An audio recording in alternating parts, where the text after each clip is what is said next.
안녕하세요. 유냉스입니다. Hello everyone, this is 유냉스. 오늘은 제가 워싱턴에서 겪었던 경험을 토대로 미국에서 여행하기 힘든 성격, 일하기 힘든 성격에 대해서 한번 말해보겠습니다. 저는 12월 말에 워싱턴에서 2박 3일 동안 머물렀고요. 지금은 폐업한 하이 워싱턴 호스텔에서 머물렀습니다. 하이 호스텔은요, 미국에서 굉장히 유명한 체인 호스텔이에요. 가성비도 좋고 규모도 커서 젊은 사람들이 많이 찾는 곳입니다. 저는 워싱턴에서 뿐만 아니라 보스턴에서도 하이 호스텔에서 머물렀고요. 보스턴 하이 호스텔은 지금도 운영을 하고 있습니다. 제가 방문했을 때는 연말이라서 저처럼 교환학생으로 미국으로 온 타 국가 학생들이나 유학생들이 학기를 마치고 많이 여행을 하는 시기였어요. 그래서 여행자들 중에 또래 친구들이 굉장히 많았습니다. 근데 20대는 돈이 없잖아요. 그러니까 다 호스텔로 몰리겠죠. 제가 처음에 도착하자마자 호스텔에서 진행했던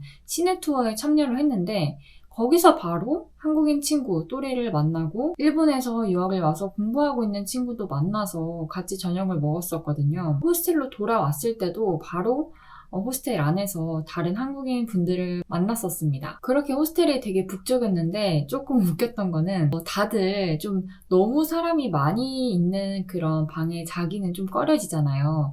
원래 호스텔에서도 한 방에 머무는 인원이 많아질수록 가격이 저렴해지잖아요. 그래서 이제 사람들이 4인실, 6인실을 많이 예약을 했나 봐요. 근데 저는 이때부터는 이제 뉴욕 일정이 얼마 안 남아서 정말 돈을 아껴야 된다는 생각에 8인실을 예약을 했어요. 근데 다들 4인실, 6인실로 몰려가서 제가 예약한 8인실에는 캐나다에서 교환학생을 마치고 여행하고 있던 한국인 언니 1명, 그리고 저, 이렇게 단 둘이 머물게 됩니다. 굉장히 방이 넓었어요. 여느 호스텔처럼 캐리어 필 공간도 없고 침대만 다다다닥 붙어있고 이렇지 않고 방 한가운데 널찍한 공간이 있었고요. 굉장히 넓은 방이었습니다. 근데 그 넓은 방에 2명만 있었으니까 얼마나 쾌적했겠어요. 근데 문제는 방이 너무 추웠습니다. 히터 바람이 미세하게 나오긴 했는데요. 이게 따뜻한 바람이 아니라 에어컨처럼 차가운 바람이 나오고 있었어요. 그래도 자다 보면은 언젠간 좀 따뜻해지겠지라는 생각으로 막 이 옷 저 옷 주섬주섬 껴입고 잤습니다. 근데 그 희망은 와장창 무너져 버립니다.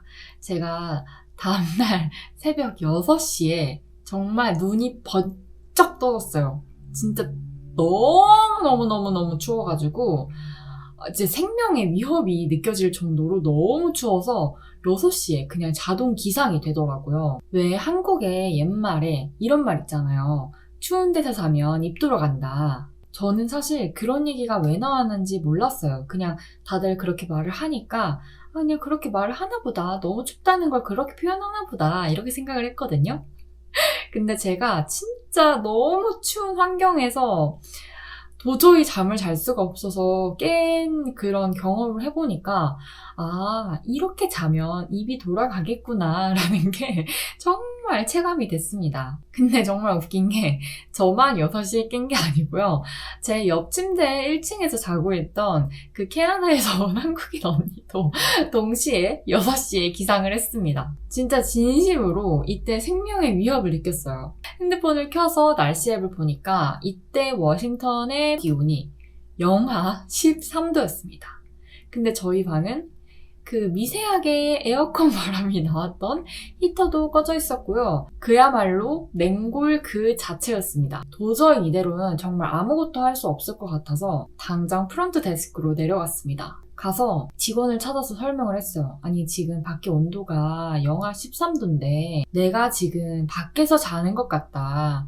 내가 지금 이렇게 새벽 6시에 너무 추워서 눈이 번쩍 떠질 정도로 너무 추워서 이렇게 깨가지고 오는 게 말이 되냐. 지금 난방이 하나도 안 되는 게 말이 되냐. 제발 난방 좀 켜달라. 이렇게 얘기를 합니다. 그리고 스태프가 저희 방에 와서 난방이 안 되는 걸 확인하고 이상한 히터를 어떻게 뚝딱뚝딱 고치더니 미세하게 따뜻한 바람이 나오게 바꾸고 바퀴가 달린 라디에이터 있죠. 이동형 라디에이터? 제가 고등학교 때 마지막으로 봤던 것 같은데 그런 라디에이터를 끌고 와줍니다. 그래서 그때 제가 느꼈던 점이 미국이라는 나라는 정말 내가 원하는 거 내가 좀 지금 개선이 필요한 부분, 이런 거에 대해서 적극적으로 말하지 않으면 여행하기 힘들 수 있겠다라는 생각이 들었어요. 왜 그렇게 느꼈냐면 저희 방이 어쨌든 난방이 안 돼서 그렇게 말해서 라디에이터를 받은 거잖아요. 근데 사실 그게 저희 방만의 문제는 아니었던 거예요. 이제 조식을 먹으러 갔는데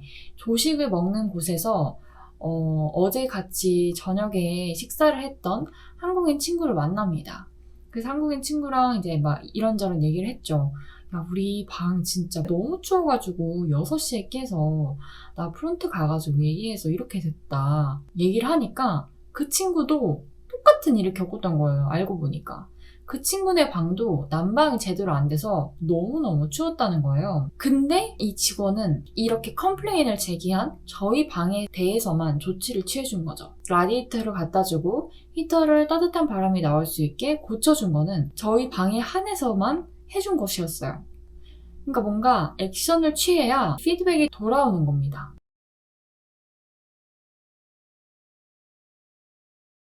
그러니까 미국이란 국가는 정말 이 작은 사례를 통해서도 알 수 있듯이 알아서 챙겨주는 문화가 아닌 거예요. 그래서 제가 느낀 점이 내가 원하는 말을 명확하게 말할 수 있어야 미국 여행할 때 문제가 생겨도 바로 해결을 할 수 있고 불편함이 없게 여행을 할 수 있어요. 그럼 요구사항을 말하지 않고 어련히 알아서 해주겠지라고 생각을 하고 있다가 개선이 된 게 없고 해주지 않고 그런 상태로 끝나서 리뷰를 뒤에서 쓰고 이런 거는 사실 뭐 다음 손님을 위해서 뭔가 개선이 될 수는 있겠지만 그거는 그냥 이미 사건이 발생하고 나서 뒤처리 방법에 불과할 뿐이지 그 당시의 상황을 해결해 주지 않기 때문에 좋은 방법은 아닌 것 같아요. 그래서 조용히 입 다물고 있다가 나중에 왜 이런 걸 안 해주지? 해서 리뷰를 쓰시기보다는 미국을 여행하시면서는 불편함을 느끼시거나 뭔가 부당한 대우를 받았을 때 바로바로 말하시고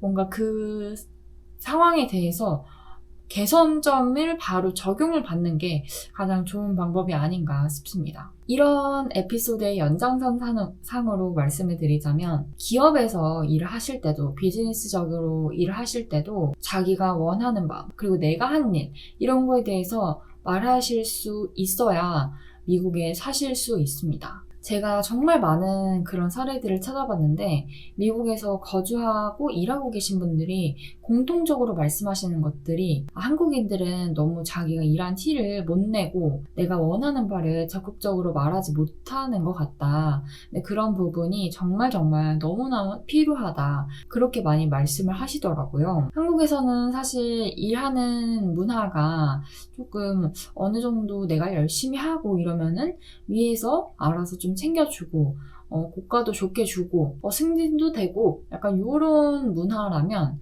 미국에서는 내가 어떤 업무를 지금 하고 있는지 공유를 하면서 나 이런 것도 했어 이번에 이렇게 어필도 할 줄 알아야 되고 내가 어떤 성과를 냈을 때 제가 이렇게 했습니다. 이 일은 제가 이렇게 해서 이렇게 성과를 만들었습니다.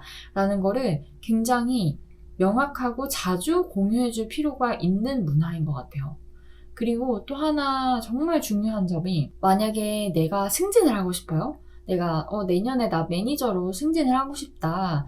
이렇게 생각을 하고 있다면 그거를 입 다물고 그냥 열심히 일을 해서 나 승진해야지 이렇게 생각해서 열심히 일만 하는 거는 소용이 없다고 하더라고요. 무조건 내 보스한테 나 이렇게 열심히 일해서 내년에는 꼭 매니저로 승진을 하고 싶어. 이렇게 내 어떤 그런 직업적인 목표 이런 것들을 공유를 하고 해야 이제 윗선에서도 그런 사람을 볼 때 이 친구가 하고 싶다고 했었지 라고 해서 한 번 더 리마인드를 하고 그렇게 해서 뽑아준다는 거예요. 그러니까 이거를 한국에서는 조금 내가 어떤 성과를 내거나 일을 했을 때 공유를 막 하고 막 이렇게 좀 내가 이거 했어 이렇게 말하면 조금 저게 뭐 대수라고 직장에 일하는 게 뭐 별거냐? 나도 일한다. 약간 이렇게 생각하는 경우도 있고 조금은 재수없게 보는 경우도 있는 것 같은데 근데 그런 관점으로 미국으로 가서 일을 하면 내 사회 커리어나 이런 것들이 그냥 현상 유지 정도로에 그칠 가능성이 크다는 거죠. 그렇기 때문에 미국 여행뿐만 아니라 정착을 조금 생각하고 계신 구독자분들이 있으시다면 반드시 이런 부분도 한번 생각을 해주시면 좋을 것 같아요. 오늘은 자기 전에 워싱턴에서 추위에 자동으로 눈을 떴던 그런 에피소드를 공유하면서 내가 원하는 바, 나의 주장, 내 성과 이런 거를 공유하기 어려운 성격이라면 미국을 여행하기가 조금 힘들 수도 있다.